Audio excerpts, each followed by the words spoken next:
ang Best in Talent at Best in Uniform. Okay, so tinatawagan po natin si Ma'am Vicky, si Ma'am Sunny. Okay? Para po i-award, i-announce ang ating kung sino po yung nanalo sa Best in Talent. So, sir, talaga naman, lahat naman sila magagaling. Magaling at mahuhusay. Mahuhusay. Siyempre, mahuhusay din ang kanilang coach sa kanilang leader nila. Leader. Hindi na nga daw nagtuturo. Hindi na daw nagtuturo. Hindi naman. Talaga naman sila nagbibigay ng extra time para matutukan yung ating mga bata. Okay? So ngayon po, para po sa ating Best in Talent, tatawag po natin si Tita Biggie to award.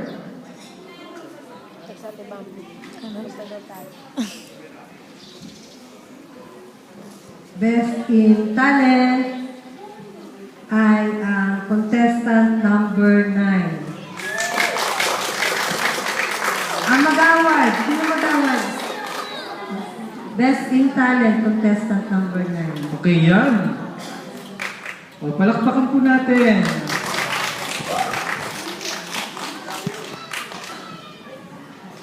Best in Type B Scout Uniform number 9. Sino yan? Number 9. Siya pa rin. Talaga. Siya pa rin. Congratulations. Pakyawan, Tutoy. Ito na yung type 5 finalists. Contestant number 4. Okay, number 4. Number 6. Number 8. Number 5. Nakasabi sa mga. And number 1. 9 yun, number 9 yun, 9. Tutoy, number 9 yun. 9. Number 9. Yung Siya yung number 1. Yung number 1 siya. Siya yung number 1. Okay. So, ang number 1 ay yung 9. Number 2 ay yung 3. Sunod-sunod kayo Tutoy. 3. And then, number 6.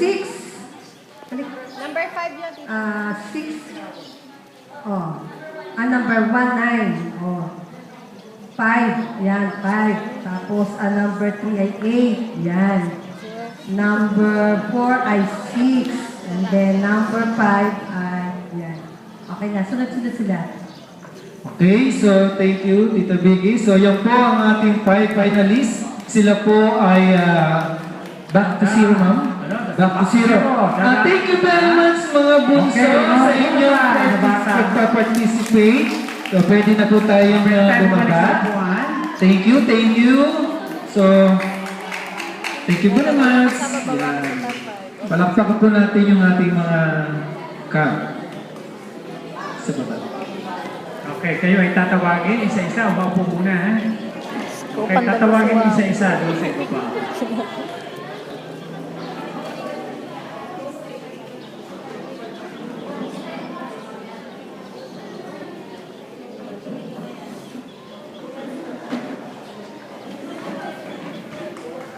So, ngayon naman po ay tayo dadako sa question and Hindi niya po answer. kinukwento Tita yung Biggie, katabi. Ayaw naman kausapin Gina. ng katabi. Okay?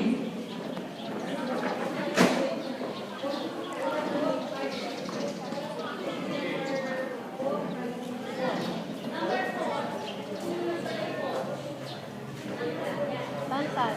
Rico. Tatanungin? Mamaya pa si Wako. Muli sa mic.